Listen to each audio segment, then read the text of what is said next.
Assalamualaikum warahmatullahi wabarakatuh. Halo teman-teman semua, perkenalkan aku Rani Destari dengan NIM 20109011013 dari kelas PI 1.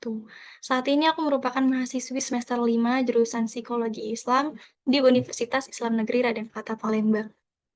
Tujuan pembuatan video ini ialah untuk memenuhi tugas pada mata kuliah Psikologi Pendidikan yang diampu oleh Bapak Dr. Muhammad Tuyun MSG. Nah, teman-teman, di kesempatan kali ini aku mau ngajak teman-teman buat membahas eh, mengenai hubungan antara intelijensi dan emosional. Sebentar ya, mau adjust kameranya dulu. Oke, sebelum masuk pembahasan nih teman-teman, aku bakal sedikit menjelaskan mengenai psikologi pendidikan terlebih dahulu. Oke. Sesuai dengan definisi dari psikologi, yaitu ilmu yang berusaha memahami manusia dengan tujuan untuk dapat memperlakukan individu dengan lebih tepat. Kemudian, definisi dari pendidikan yaitu proses mengubah sikap dan tata laku seseorang atau kelompok orang. Bisa juga disebut dengan proses belajar. Nah, teman-teman, dari dua definisi tadi bisa disimpulkan bahwasanya psikologi pendidikan itu adalah ilmu yang mempelajari tentang belajar, pertumbuhan, dan kematangan individu serta penerapan prinsip. Selaras dengan hal itu juga, aku menyimpulkan bahwa psikologi pendidikan itu pengetahuan psikologis mengenai anak didik dalam proses pendidikan, yang artinya psikologi pendidikan ini adalah hal yang perlu dan penting bagi setiap pendidik, dengan peserta didik sebagai objeknya. Oke, kemudian adapun ruang lingkup psikologi pendidikan, yang pertama yaitu mempelajari, yang kedua meneliti, yang ketiga memahami, dan yang keempat membahas. Yang dipelajari, diteliti, dipahami, dan dibahas ialah tingkah laku manusia dalam proses pendidikan. Apa aja tuh, Ran? Yang pertama yaitu tingkah laku belajar siswa, tingkah laku mengajar guru, dan tingkah laku belajar mengajar yang terjadi akibat adanya interaksi antara guru dan siswa.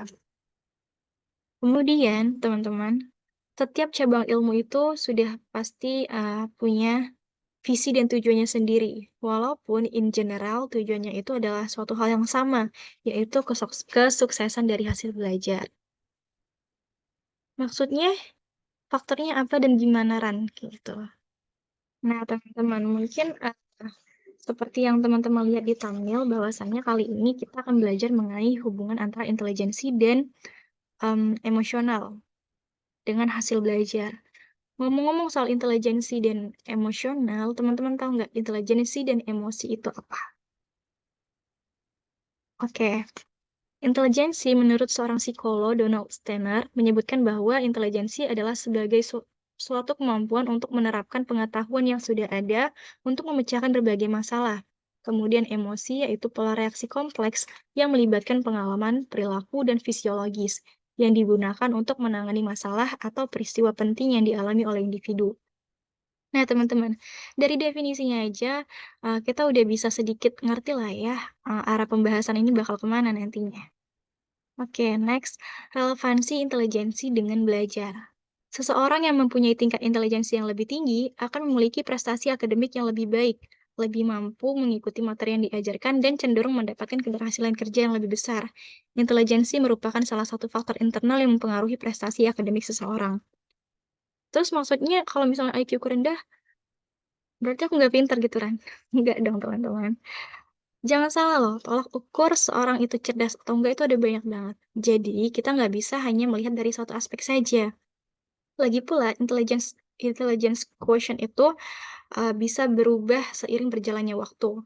Semakin banyak belajar, semakin banyak pengalaman dan pembenahan, maka besar kemungkinan ketika melakukan tes kembali, teman-teman, hasil skor tesnya itu akan menjadi lebih tinggi gitu. Nah, teman-teman, yang aku sebutkan barusan ialah contoh dari crystallized intelligence, yaitu teori yang dikemukakan oleh Raymond Cattell. Crystallized intelligence itu kemampuan yang terbentuk dari adanya pengalaman dan proses belajar. Terus kalau yang udah pinter tanpa harus usaha itu gimana ceritanya, Ran?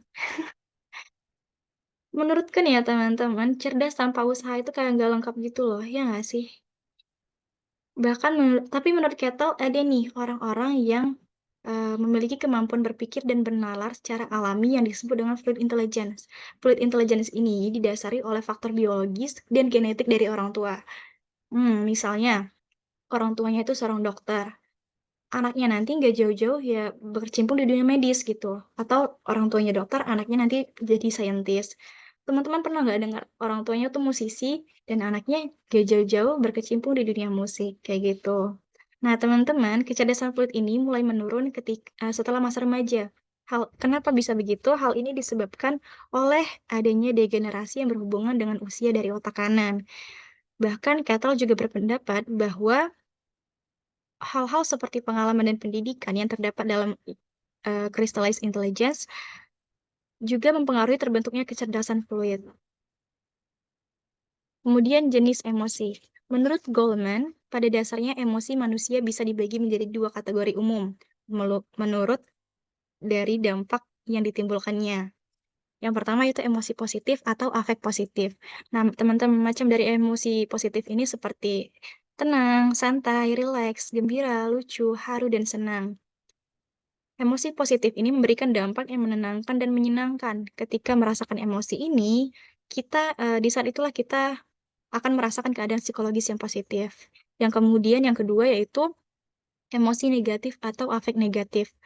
Macam dari emosi negatif ini diantaranya sedih, kecewa, putus asa, depresi, tidak berdaya, frustasi, marah, dan dendam. Nah, emosi negatif ini memberikan dampak perasaan yang tidak tenang, tidak menyenangkan, tidak nyaman, gelisah, dan lain-lain. Ketika kita merasakan emosi ini, di saat itulah kita akan merasakan keadaan psikologis kita menjadi negatif. Nah, teman-teman, individu dengan kecerdasan emosional itu memiliki kemampuan untuk mengenali apa yang dia rasakan dan orang lain rasakan. Kemudian, selain itu, memiliki kemampuan dalam memotivasi diri sendiri, serta mampu mengelola emosi dengan baik pada diri sendiri maupun dalam hubungannya dengan orang lain.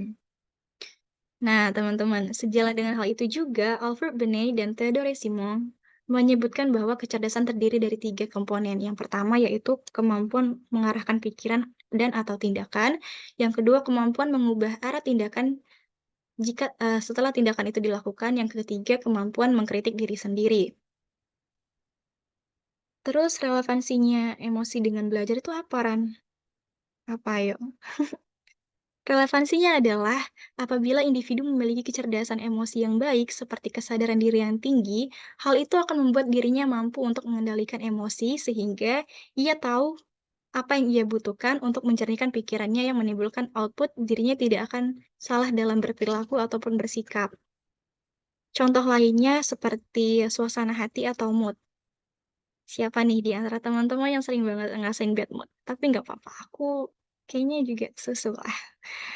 Nah, teman-teman, suasana hati ini sangat mempengaruhi pikiran. Contohnya kefokusan dalam beraktivitas, kefokusan dalam belajar, serta mengganggu kita untuk mengambil suatu keputusan gitu.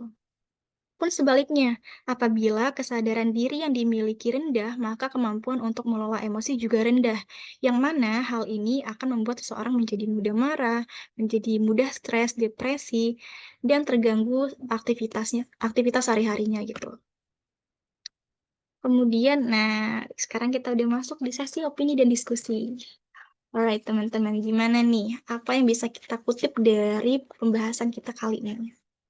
Kalau menurutku sih ya, nggak ada seorang pun yang terlahir untuk menjadi tidak cerdas gitu. Setiap manusia memiliki kemampuan yang berbeda-beda. Jadi, teman-teman semua nggak perlu tuh mikir, duh aku tuh nggak pintar, atau wah dia public speaking-nya bagus banget, dan lain-lain. Stop mengkomparasi sesuatu yang bikin kita stuck di situ-situ aja. Boleh untuk mengkritik diri sendiri, bahkan hal itu tuh sangat dibutuhkan teman-teman. Tapi tetap aja harus disertai dengan perenungan dan pembenahan diri biar nggak jadi sia-sia. Dan aku juga ngerasa mustahil buat manusia tuh nggak pernah membanding-bandingkan dirinya dengan orang lain gitu loh. Cuman mungkin intensitas dan cara copingnya aja yang berbeda-beda dan pasti berbeda-beda kan. Dan itu tuh nggak apa-apa banget teman-teman. Kamu tuh nggak sendirian. Bahkan aku juga sama gitu loh. Ya karena kita sama-sama manusia dan kita merasakan hal itu dan itu wajar. Um, jadi yang perlu kita lakuin itu kita fokus aja sama diri sendiri. Ngelihat orang lain itu hanya untuk sebagai referensi. Referensi misalnya kayak aku bisa kayak dia atau aku bisa lebih baik dari dia. tapi teman-teman yang terpenting itu harus tetap dalam lingkaran yang positif. Nah, teman-teman, aku juga mau kasih tahu bahwa, nggak semua hal yang sama melalui proses yang sama, dan nggak semua hal yang diproses bersama itu hasilnya akan sama. Jadi semuanya itu eee, sudah diatur sama Allah ya, sudah ada jalannya masing-masing. Jadi kita perlu fokus sama tujuan kita aja, kita hanya perlu fokus sama jalan kita aja, gitu. Itu sih menurutku teman-teman. Dan, ya sekian dari aku.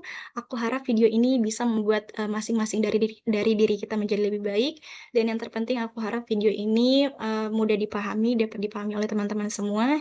Dan terima kasih bagi teman-teman yang sudah meluangkan waktunya untuk menonton video ini sampai akhir. Eee, Terima kasih juga untuk atensinya. Wassalamualaikum warahmatullahi wabarakatuh. Bye. Terima kasih.